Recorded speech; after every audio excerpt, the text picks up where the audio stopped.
What the public can do, first of all, is to understand that this is an issue and that when their children turn 18 or 19 and head off to university, many of those professors that are teaching first year, although part-time workers teach first year, second year, third year, fourth year, graduate courses. Sometimes we think only there's a few of those that are teaching art so that we can have more electives.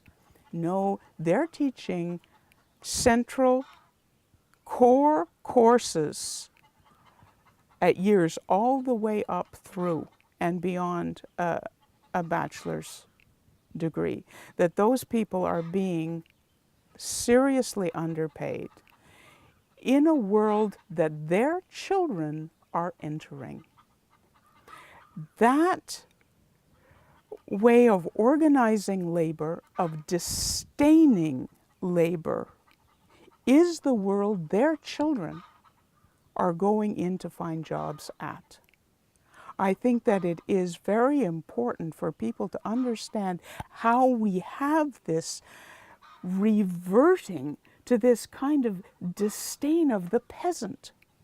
Oh, they're a worker. Well, those kinds of workers work in all kinds of industries, from industries that we used to think were unskilled to industries that we used to think were professional. Well, now that unskilled labor to professional labor, that doesn't go this way. Now we're having labor organized so it cuts right across. And you can have a very precarious livelihood waiting for you no matter what you're working at.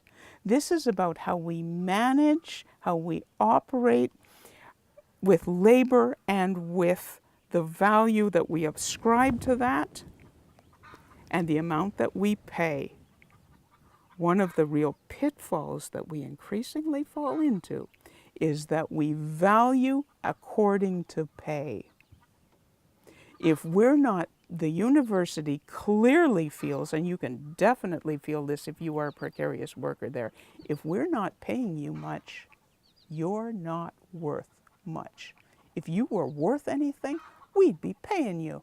And we're not paying you, so you're not worth much. But they value that work at least twice what they pay.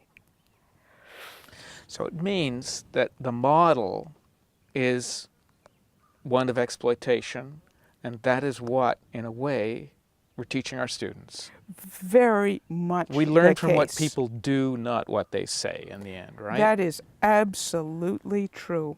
And if we can teach students to recognize when they are being exploited and to kick back at the idea that that is because they are worthless, it is not because they are worthless. It is because they are being exploited by people who are able to.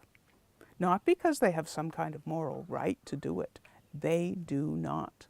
This is not a just system, and this system is infecting all areas of our work. So it's not just if your child is going to go ahead and be an academic, it's if they're going to be an engineer, if they're going to be a nurse, if they're going to be a social worker, if they're going to be a business person, if they're going to work in agriculture, if they're going to work in anything. How is this value going to assert itself, and how is the pay going to assert itself? Thank you, Linda. You are very welcome. It was my pleasure. Thank you.